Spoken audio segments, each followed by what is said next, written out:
Welcome back to Low Country Spotlight. Thank you so much for hanging in there with us. You know, I probably should not say this, but I'm so excited to have my next guest. That's why I saved him for last. He is so funny. And you know, I'm a stalker. I follow him on Facebook.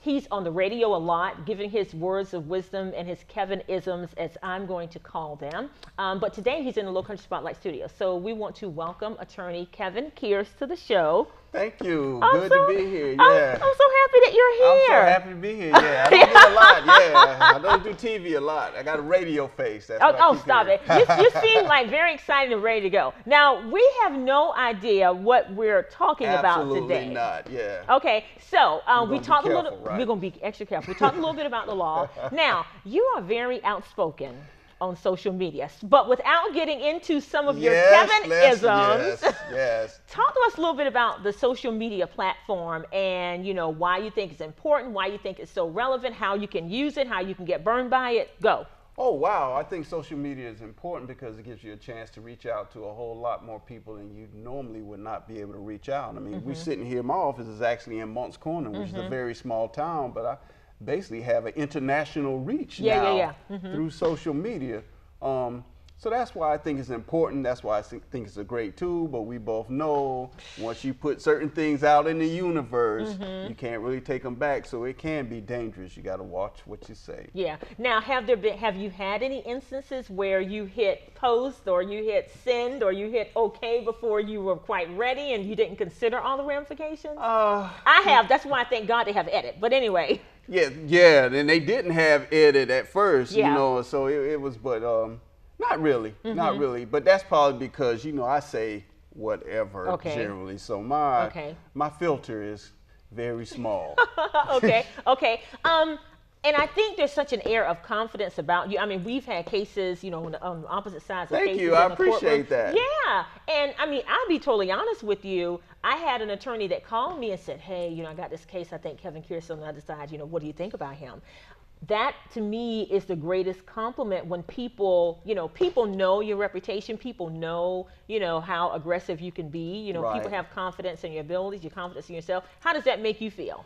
It makes me feel good right now. But, you know, I think I've changed. I'm glad you think I'm still aggressive. But I thought I was a little less aggressive and more conciliatory now or easier to work with now in terms of. And what has happened?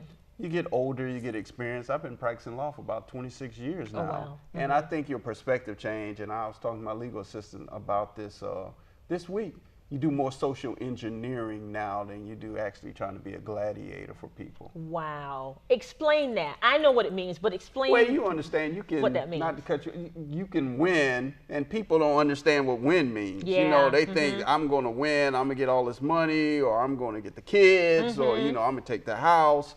Or whatever, and sometimes they actually are losing. Yeah. And so you try to stop people from hurting themselves, and you help them define what win means. Yeah. And you know, that, what do you think that requires, more so than just what we learned, of course, in those law books, you know, the antiquated laws and things of that nature. What does it require for you to be able to do that and make it happen and help people from that perspective? Life experience. Have you thought about being like a life coach? I have, yeah. I'm on my way to trying to do mediation now. I'm transitioning. Good. Yeah. I think it requires all of those things, you know? Yeah. Right. Yeah. And you can kind of foresee the future with people. Yeah. And I think that is the hardest thing, you know, when people come into your office and they feel they've been wronged by their spouse, they've been wronged by the system, they've been wronged by somebody, and their idea of the win is so narrow. But when you're able to kind of broaden their perspective, don't you see that is being helpful? Right. It is helpful. And I think one of the first questions I ask people, what have you done wrong? Wow. You know? Yeah. And then we can talk about what everybody else has done wrong. Yeah. And that certainly has helped me shape a whole lot of my relationships with my clients. Yeah. Let's talk a little bit about, and we're going to tread very lightly, because I know, again, from your social media presence, that's right. I'm trying to be nice. You have some very strong opinions about a lot of things, especially things that we see in the media. If you were to take one example of something that has happened over the past years, couple of years, take that example and then tell us what impact you think it's had on your life or in the community.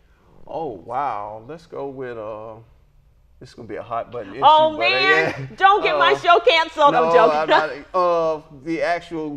the kind of, let's talk about police conduct, Okay. what people call police misconduct. Okay. And I think that really has impacted my practice because, that goes, and just your life in general. People want you to take a stance. Okay. And you and I both know as lawyers, there's three sides to just about everything. Yeah. And, and you can't really explain that to people because now people are like entrenched Right. on their particular side.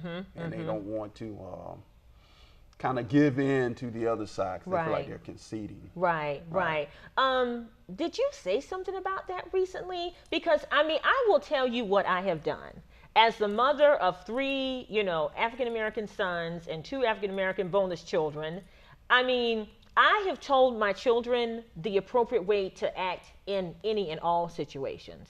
You act with, I'm a respectful person, so I'm going to tell my children to be respectful. At the same time, when it comes to the potential for interaction with law enforcement, I actually had my son to put all his registration documents in an envelope and put them in between the glass and between the windshield and the dash thing in your car, just because I think that's a safe way to carry those items so that there'll be no mistake about what you're doing. Yeah. And it's not crazy at the same time. You're still kind, you're still respectful, and all of that stuff. Well, you got to be kind, you got to be respectful, but so does law enforcement. Yeah. And I think it's going to take some interaction, and you got to do some police training. It's hard to put the burden on somebody who's a civilian, especially if they're 16, 17, 18. Yeah. Okay. So when you talk about training, what do you mean in terms of that?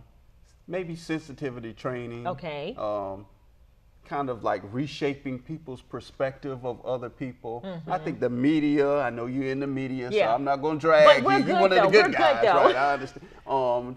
Trying to explain to people that the media doesn't always portray things the way that they are. They're trying to get the ratings, and make money and stay on the air. So.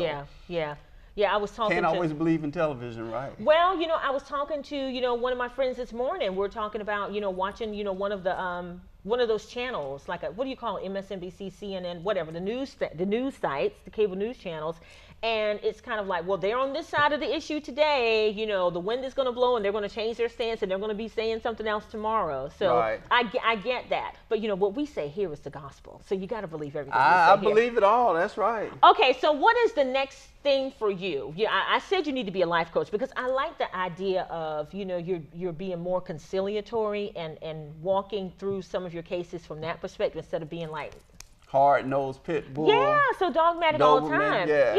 I heard you said all those things about me. God, I didn't think they were going to tell you.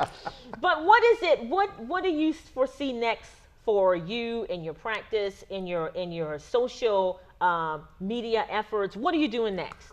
More mediation. Okay. Arbitration. Less litigation. Yeah. But in litigation, like I said, trying to negotiate more settlements and bring people to more settlements. So the mediation really is a big thing for me. Yeah. And did you already do the training? I have not done the training. Yeah, I was supposed to do the training this year, and then something came up. Okay.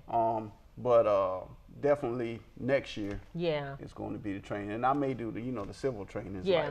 Coming up real soon. I may do that. So this is the nicer, kinder, gentler, in the words the gentler of Kevin. The first Pierce. George Bush, right? Kinder, well, gentler. we like all of them. Sometimes we like all kinder, of them. Yeah. gentler. Yeah. Well, we appreciate you coming to Low Country Spotlight. Hey, I'm glad to be here. Thank goodness I finally got on. Hey, I don't look that bad. You look great. This was so funny because you were in Charleston County this morning. I was in Charleston County. You're like, wait a minute, where are you going? I thought I was going to be on your show today.